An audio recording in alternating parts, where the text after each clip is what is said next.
L'ADN, les codes génétiques. Le problème quand on débat avec Il des faut gens un comme toi, c'est ça le codeur. problème. Non, il faut un codeur pour coder.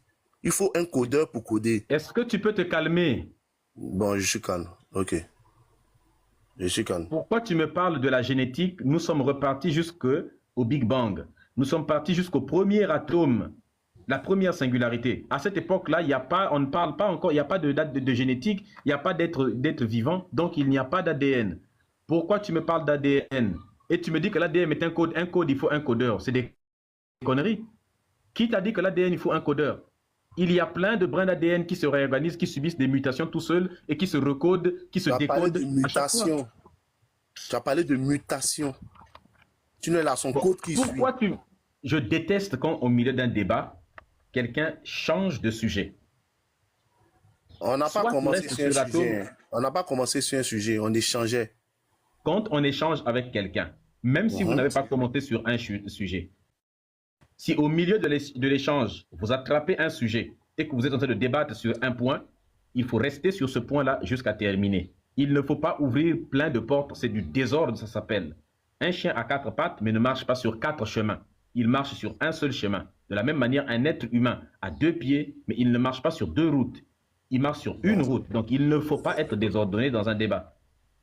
Ok, bon. Donc demandez-moi pourquoi je suis monté, comme ça on va Je ne veux pas savoir pourquoi tu es monté. Tu es musulman, tu es monté pour le débat qui est là, parce qu'il a écrit que Allah n'existe pas. Et actuellement, tu es en train de tenter de prouver l'existence d'un créateur et que ce créateur, ce serait Allah. Tu m'as dit que l'univers a forcément été créé. En gros, c'est l'idée que tu es en train d'essayer de défendre. Je te montre que ton idée est fausse parce que tu pars de sophisme en sophisme. Tu commets des erreurs de raisonnement. Une erreur que tu viens de commettre tout de suite, par exemple, c'est un sophisme du faux dilemme. Puisqu'on t'a dit qu'il y a un premier atome et que tu ignores d'où vient ce premier atome, alors tu supposes que dans ce cas, ça ne peut vouloir dire qu'une seule chose. Soit ça veut dire que cet atome-là était paru lui tout seul, par hasard, il s'est composé tout seul, ce qui n'est pas impossible. Hein. De toute façon, c'est ce qui a été démontré en science, que les éléments peuvent se former tout seuls. Soit cet atome-là a été fait par quelqu'un d'intelligent. Ce sont des conneries. Pourquoi ce serait fait par quelqu'un d'intelligent? Des études en laboratoire. Le problème, à quel moment je parle, s'il vous plaît? Au moment où tu vas finir d'écouter et de comprendre ce que je dis. Il ne faut pas être pressé de parler. Le problème avec vous, c'est que c'est ça. Vous sortez des arguments que vous ne connaissez pas. Parce que vous avez entendu quelqu'un raconter ça quelque part. Tu t'es dit, tiens... Vous parlez trop. Descends. Allons droit au but. C'est ça, je veux. Allons droit au but. D'accord. Tu vas aller d'abord droit en bas. Quand tu vas te calmer, tu viendras aller droit au but après. Je déteste ce genre de conneries-là. C'est le genre d'abrutissement qui, quand on parle, il ne comprend pas ce que je dis. Il ne connaît pas. Au lieu de me dire, écoute, je ne comprends pas ce que tu es en train de dire, est-ce que tu peux m'expliquer doucement? C'est pas comme ça qu'on fait un débat. Un débat, c'est pas tu parles. Je t'explique en quoi tu as tort, tu n'arrives pas à comprendre et toi, tu es pressé de parler. C'est quoi ça? Il faut aller faire ces débats-là. Il faut aller faire vos débats entre vous, les abrutis, là-bas. Mais quand vous montez sur les lives des gens qui sont intelligents, sachez raisonner. Bonjour. Soldat. Parce que vous avez entendu quelqu'un... Soldat du Christ.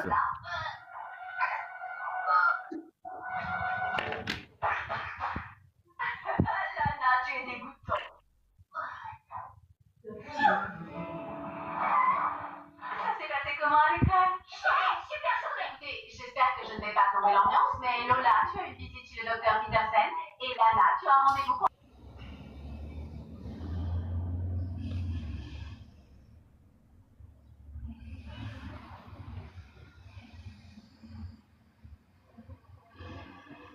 Dron, bonsoir.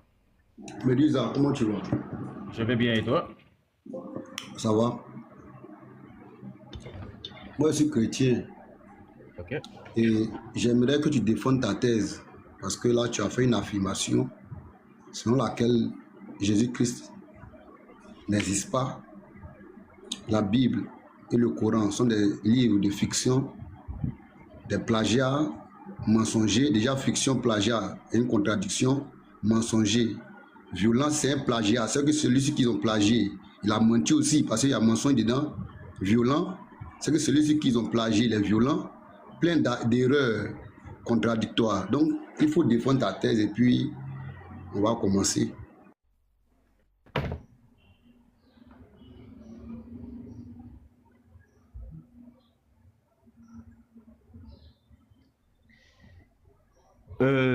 Ok, il y a beaucoup d'affirmations sur le panel. Tu as dit que plagiat et puis fiction, c'est contradictoire. J'ai pas compris. Où est la contradiction? Si c'est de la fiction, ça veut dire que celui-ci qui ils ont plagié, il a fait de la fiction aussi. Tu dis que c'est un plagiat et en même temps c'est du mensonge. C'est que celui-ci qu'ils ont plagié a menti. Tu dis que c'est violent, plein d'erreurs. C'est que celui-ci qu'ils ont plagié, il y a un problème. Du coup, peut-être que c'est moi qui comprends mal. Donc, je souhaiterais que tu essaies de défendre ta thèse et puis nous allons discuter. L'important, c'est que, l'important, c'est que tu as dit que peut-être c'est toi qui comprends mal et je peux te confirmer que c'est toi qui comprends mal. Le fait que quelque chose soit à la fois un plagiat et une fiction, je ne vois pas où est le problème à l'intérieur. On peut plagier une œuvre fictive. Par exemple, un roman est une œuvre fictive. Si moi j'écris un livre qui ressemble point pour point à Roméo et Juliette, n'est-ce pas? Mais sauf que moi je change juste quelques noms. Je dis Aminata et Julien. Je sais pas moi, des choses comme ça, tu vois. Bon, et que l'histoire est la même. Pourtant, à l'origine, cette histoire est imaginaire. Mais si moi aussi je recrée une même histoire comme ça, on va dire, tu as plagié une œuvre de quelqu'un. Même si lui, il l'avait imaginé, mais il l'a imaginé avant toi. Donc tu as copié une œuvre d'une imagination. Donc tu as copié la fiction de quelqu'un. Donc oui, on peut plagier une œuvre imaginaire. Ok, donc alors, c'est ce qui la Bible a été plagiée. Mais l'histoire de Jésus a été plagiée. Ouais. Comment? C'est ce qui que l'histoire de Jésus a été plagiée. Qui est l'auteur? Alors, l'histoire de Jésus...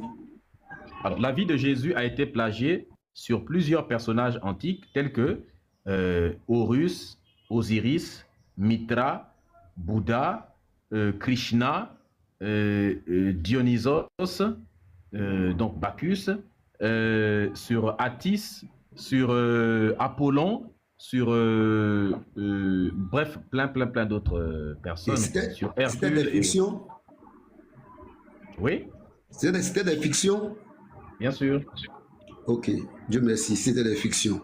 On va continuer. À quel moment, prends-moi une histoire de plagiat, tu as dit des noms, prends-moi une histoire, puis tu vas me définir comment tu as découvert, ou bien comment tu as découvert, excuse-moi, comment tu as découvert l'information sur ce personnage. Et à quelle année ce personnage a existé. Et nous allons débattre pour voir, d'abord, pour discuter sur le plagiat.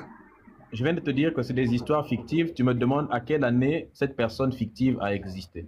Oui, à quelle année ça a été écrit? Où ça a été écrit? Comment tu découvres cette histoire fictive? Ce n'est pas moi qui découvre. Il y a des personnes qui ont des doctorats, qui ont fait des études. Leur boulot, c'est être des historiens, des archéologues qui retrouvent des textes écrits par des anciens peuples. Et il y en a qui ont retrouvé des textes en Mésopotamie et en Égypte antique où on raconte des histoires sur lesquelles on sait que la Bible a copié. Ok. En quelle année l'histoire de l'un de ces personnages-là a été écrite ou bien a été découverte? Il y a 3000 ans, en fait, ça existait il y a 3000 ans avant Jésus-Christ, jusqu'à 4000 ans même avant Jésus-Christ. D'accord. Ok. Jésus-Christ a été annoncé. Bon, tu veux qu'on... Maintenant, on va rentrer dans le thème de Jésus-Christ. Parce que Jésus-Christ, avant son existence, il a été annoncé. On se base sur la Bible ou sur la science pour débattre? Mais je m'en fous qu'il soit annoncé ou quoi que ce soit. Ça, c'est parce que tu es chrétien que tu considères que sa vie a été annoncée, entre guillemets. Le personnage du Nouveau Testament est une fabrication qui a été faite à partir de l'Ancien Testament. Si moi j'ai un livre, je tombe sur un livre qui dit que tiens, il y a un personnage qui arrivera, il aura telle et telle caractéristique, et ce sera lui le Messie. Je peux écrire un livre pour inventer, pour créer un personnage qui correspond point pour point avec ce qu'un ancien livre dit. Ou alors je peux moi-même venir me comporter, faire semblant de faire 2-3 miracles, 2-3 magies, n'est-ce pas? Des tours de passe-passe, dire des choses, me comporter comme ce qui a été annoncé pour me faire passer pour le type qui a été annoncé dans un ancien livre. Donc ce n'est pas ça. Dire que quelqu'un a été annoncé, a été prévu, ce n'est pas ça. De toute façon, on s'en fout même. Nous, ce qu'on veut savoir, c'est s'il a existé ou pas, et si c'est un plagiat ou pas. Ça, c'est un très bon raisonnement. Ça veut dire que là, tu viens de reconnaître qu'il y a un personnage qui a été annoncé. Dès lors que tu viens de dire devant tout le monde ici qu'il y a un personnage qui a été annoncé et il y a eu un imposteur, selon toi, qui s'est fait passer pour ce personnage qui a été annoncé, mais c'est qu'on va remettre en cause ton histoire de plagiat. Ce que je n'aime pas, c'est quand quelqu'un n'est pas capable de raisonner. Ça, vraiment, c'est quelque chose. C'est le genre de débat-là que je n'aime pas vraiment. C'est pas possible. Pourtant, ce n'est pas très demandé. On vous demande simplement d'avoir un peu de bon sens, un peu de sens commun. Il n'a rien compris. Le livre qui annonce un personnage est un livre imaginaire lui-même. Est-ce que tu comprends? Les Juifs pensent qu'il arrivera un Messie, quelqu'un, tout ça là. Ce sont des foutaises. Il n'y a pas de Messie pour sauver l'humanité. Ce sont des conneries totales. Donc, des Juifs annoncent une connerie dans leur propre livre et des chrétiens partent inventer un personnage fictif pour que ça corresponde à une connerie qui avait été annoncée dans un livre ridicule lui-même à l'avance. Je ne vois pas en quoi est-ce que c'est quelque chose. Si toi, ça te fait bander, d'accord, mais je te dis que tout ça, ce sont des mythes. Non, ça c'est ton droit, mais au moins il faut qu'on se comprenne sur le sujet de plagiat. Parce que tu parles de plagiat, un certain Horis qui a été plagié et qui l'ont nommé Jésus-Christ. En même temps, tu me dis que les historiens ou bien les Juifs, en son temps, avant même l'existence de ton Horis là, ils avaient annoncé un sauveur de l'humanité. Non, ce n'est pas avant. Attends, ce n'est pas avant Horus. Ah bon? Oui.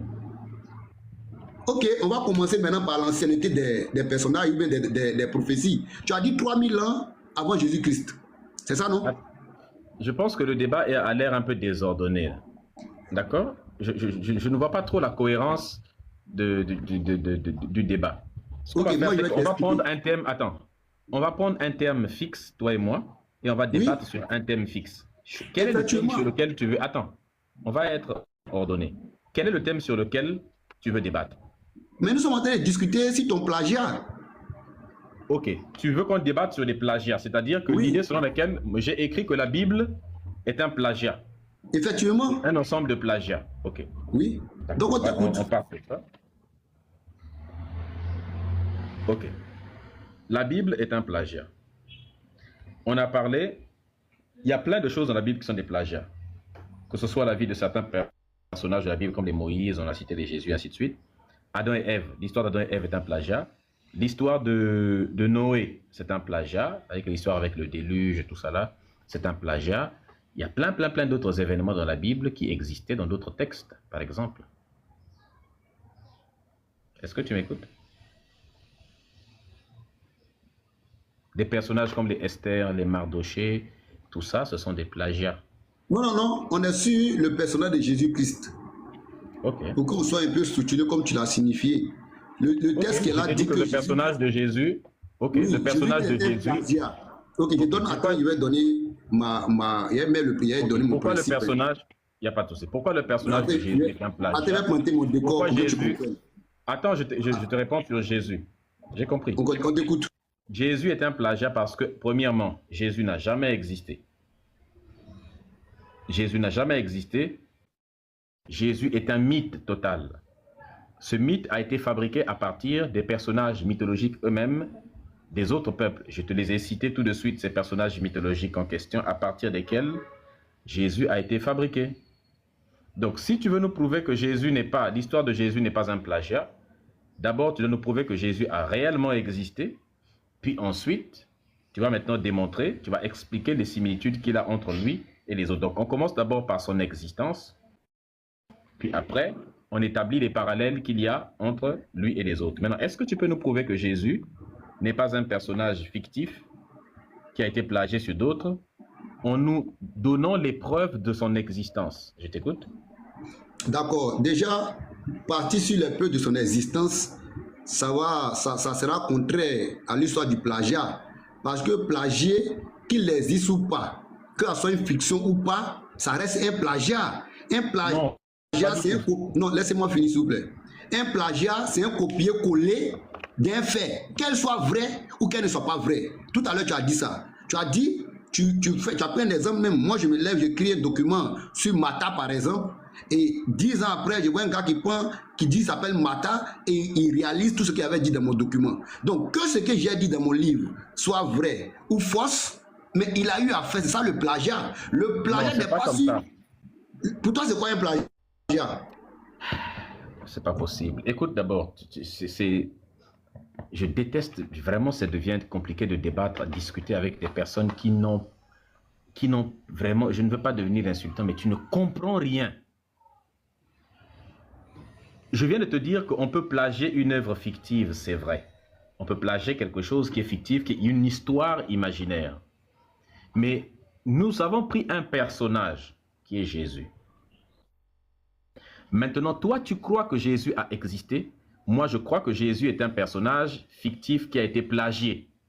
Maintenant, notre débat, c'est de déterminer si Jésus est un plagiat, n'est-ce pas, ou pas. C'est ça le problème. Le problème, c'est que si un être humain a vécu réellement sur Terre, sa vie ne peut plus être un plagiat parce qu'on peut déterminer qu'il a existé sur Terre. Je ne sais pas si tu comprends. Donc, je te dis, Jésus est un plagiat, premièrement parce qu'il n'a jamais existé. Et comme il n'a jamais existé, sa vie à lui, et point par point, toutes les étapes de sa vie correspondent à toutes les étapes des vies des personnages qui ont existé avant. La première chose que je te propose, c'est de déterminer s'il a existé ou pas. Je suis d'accord avec toi, Médusa. Moi, je suis d'accord. Parler de l'existence de Jésus-Christ, je suis d'accord. Mais là où toi, tu ne me comprends pas, c'est on va arriver au fait. Parce que moi, je ne peux pas adorer Jésus-Christ et puis je ne crois pas à son existence. Ça, c'est impossible. Mais en fait, je vais déjà déconstruire son existence, mais on te demande de prouver que son existence est réelle. Écoute-moi, je vais te prouver. Je vais déjà te déconstruire sur l'histoire de plagiat. Moi, je veux que tu comprennes une chose. Jésus-Christ ne peut pas être un plagiat si on parlait de lui avant même qu'il existe. Parce qu'un plagiat, c'est un fait, une action, un personnage qu'on copie, une histoire qu'on copie après que l'histoire a été écrite ou a été racontée ou bien la personne a été vue quelque part. C'est ça un plagiat. Mais à quel moment on peut plagier quelque chose qui a existé avant même ce que tu appelles plagiat? Parce que ton personnage dont tu parles, il n'a pas existé avant la prophétie de Jésus-Christ. Moi, c'est là que je veux que tu comprennes. Maintenant qu'on est d'accord sur ça, je prends ma Bible et puis maintenant, je te parle de la généalogie de Jésus-Christ. Maintenant, avant de te parler de l'existence de Jésus-Christ, je voudrais savoir, parce que le seul livre où l'existence de Jésus-Christ est prouvée, est écrite, c'est la Bible. Est-ce que tu veux qu'on se base sur la Bible pour prouver l'existence de Jésus-Christ?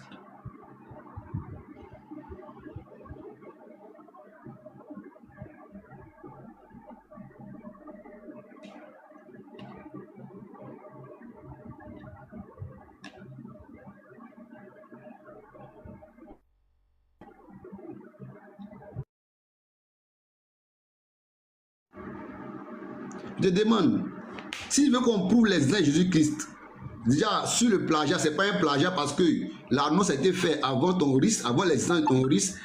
Est-ce que tu veux qu'on se base sur la Bible pour prouver l'existence de Jésus-Christ, puisque c'est dans la Bible, on nous parle de la généalogie, de l'histoire de Jésus-Christ, jusqu'à sa venue et à ce qui quitte la terre.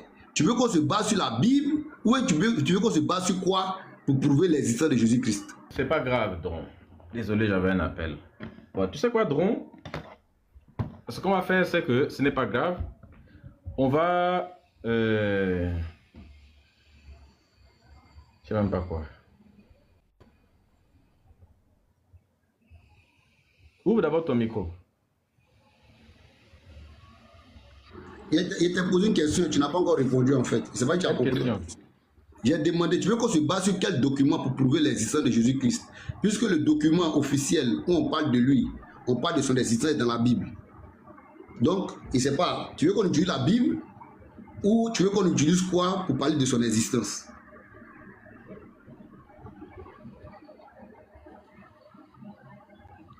On va prendre la Bible, c'est pas grave, et on va montrer à quel point c'est plagié, n'est-ce pas?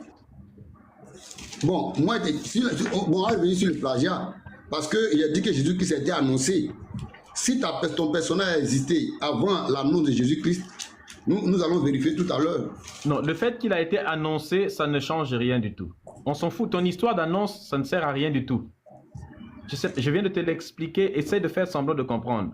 Ton personnage, qu'il ait été annoncé ou pas, ça ne rentre pas en compte. On peut prouver que c'est un personnage fictif. Je ne sais pas si tu comprends. En fait, voilà, je suis d'accord, C'est pourquoi depuis le départ, je parlais, tu dis que je ne comprends pas, je ne comprends pas. Qu'un personnage soit fictif ou pas, parce qu'il y a l'existence qui est différente du fait qu'il soit plagié. Parce que l'existence, c'est le fait que tu aies vécu sur la terre, tu as fait des séjours sur la terre. Par contre, le plagiat, c'est un copier-coller d'un fait, que ce soit fictif ou pas, d'une histoire, qu'elle soit réelle ou pas. Ça, c'est différent. C'est deux choses différentes en fait. L'existence d'une personne, je reprends, l'existence d'une personne n'a rien à voir avec le plagiat d'un personnage. C'est deux choses différentes. Écoute-moi d'abord. Écoute. Oui. Je commence à perdre patience. Hein. Écoute-moi. L'existence d'un personnage. Est-ce que tu sais ce que c'est qu'un personnage? Un personnage... D'une personne. Non, un personnage. Tu ne peux pas dire d'une personne parce qu'il n'y a aucune preuve que... Jusqu'à preuve du contraire, Jésus est un personnage d'un livre. Il n'y a aucune... Je t'ai proposé de démontrer, de faire un débat pour montrer si Jésus est une personne réelle ou un simple personnage. Écoute. Oui, t'écoute, il faut parler. Je t'ai demandé tout à l'heure, là, en fait, on commence d'abord parce que je savais qu'on allait en arriver là. Je t'ai proposé qu'on fasse d'abord un débat sur l'existence de ce personnage dont on veut prouver s'il est fictif ou réel. S'il est un plagiat ou pas, pardon. Pour déterminer si sa vie n'est qu'une vie plagiée par d'autres, tout ça, ce serait plus facile si on commençait par une étape préalable qui est son existence. Mais tu as refusé qu'on fasse un débat pour montrer si Jésus existe pour de vrai, c'est-à-dire s'il est un personnage réel, ou bien s'il n'existe pas, il n'est qu'un personnage imaginaire qui se trouve dans ta tête, et un personnage imaginaire qui se trouve dans ton livre que tu qualifies de soi-disant saint, sans savoir pourquoi d'ailleurs. C'est extrêmement simple. Donc, arrête de me sortir des phrases ridicules telles que « il faut différencier une personne ne peut pas être un plagiat », ça ne veut rien dire. La vie d'une personne peut être simplement... En fait, l'histoire de la vie d'une personne peut être une histoire complètement plagiée, une histoire imaginaire. Maintenant qu'on l'a dit, on va établir des plagiats entre la vie de Jésus. Dans le sens, et puis on va aller dans le sujet. Je suis d'accord avec toi, on va faire comme tu veux. Maintenant, est-ce qu'on est d'accord que... Ok. Est-ce qu'on est d'accord que si, par exemple, on te raconte la vie de quelqu'un, je te dis que Dron est une personne qui, quand il est né, il a été plongé dans une rivière. Puis après, on l'a sorti, après 5 minutes, il était toujours en vie. Puis après ça, il a été frappé par une foudre. Malgré quand la foudre l'a frappé, il a commencé à balancer des éclairs avec sa main. Puis après, il s'est marié quand il a eu l'âge de 18 ans. Et à partir de là, il a eu 27 enfants. Après avoir eu 27 enfants, il a voyagé, il a fait le tour de la terre. Puis après, Dieu lui a parlé. Quand Dieu lui a parlé, Dieu lui a demandé d'aller creuser un tunnel de 60 mètres, je ne sais pas moi, avec la force du Saint-Esprit. Puis après, il est devenu puissant. Il est mort. Après sa mort, il est descendu sous terre. Et là-bas, sous terre, il est devenu le chef des volcans. Ça, c'est une histoire de Dron. Maintenant, imagine que tu n'as aucune preuve de l'existence de Dron. Maintenant, après, quelqu'un vient te dire, tu apprends que en fait, le personnage dont on te parle, Dron, son livre vient d'apparaître seulement en 2025. Seulement, ça a été écrit en 2025, là, où tu as lu cette histoire. Mais tu viens d'apprendre que en 1825, depuis 1825, là, au 18e siècle, là, au 19e siècle, là, non, 18e, hein, 18e siècle, en 1800, il y a quelqu'un qui avait écrit un livre, non, 19e, pardon. Quelqu'un avait écrit un livre au 19e siècle où il parlait de l'histoire de Médusa. Ce n'est pas l'histoire de Dron, mais l'histoire d'un personnage qui s'appelle Médusa, qui, quand il était né, on l'a plongé dans l'huile. Quand on l'a plongé dans l'huile pendant 5 minutes, on l'a ressorti, il était toujours en vie. Et quand il repartait à la maison, il a été frappé par une foudre. Et il balançait des éclairs également. Puis la personne en question, son Dieu lui a fait descendre de la bénédiction sur lui. Et là, il a creusé un tunnel de 60 mètres également. Et là, ainsi de suite, il a commencé à accomplir des miracles. Et après, est-ce que tu comprends un peu? Si tu tombes sur une histoire comme ça, est-ce qu'on est d'accord que ça s'appelle un plagiat? Que l'histoire de Dron que tu as lu en 2025 est un plagiat de l'histoire de Médusa qui date du 19e siècle. Est-ce qu'on est d'accord? Ça, c'est ce que je te dis là. C'est ce que je te dis, c'est exactement ça. Quand je viens copier une histoire de quelqu'un et que je retrouve comme ce que tu as dit, ça, c'est un plagiat. Maintenant, on est dans un cas d'espèce bien précis. Le cas d'espèce... Non, je voulais d'abord... Non, non, t'inquiète pas. Je sais qu'on est dans un autre cas. Bon, moi, je veux qu'on parte au sujet. Écoute d'abord, s'il te plaît.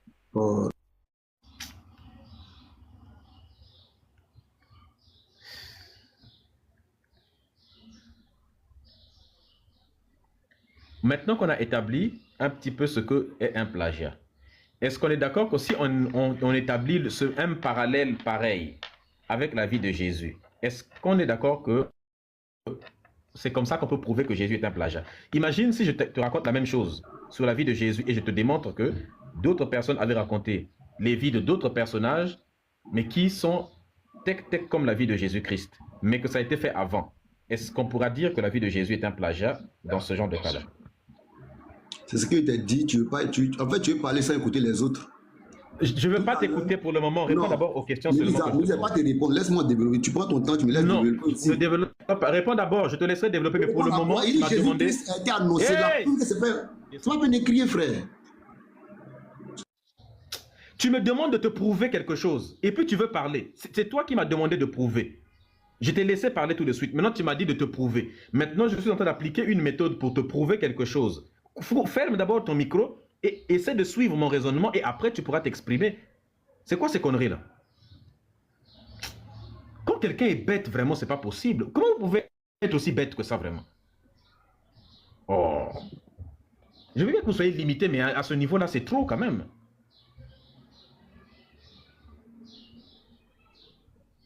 C'est dingue. L'idiotie, c'est l'incapacité de comprendre, de conceptualiser les choses. On est en train de te faire comprendre des trucs. Pourtant, je suis patient depuis le début. Bonjour, l'enfant de Yahvé. De toute façon, on va passer à quelqu'un d'autre. Bonjour, Dieu me dit ça.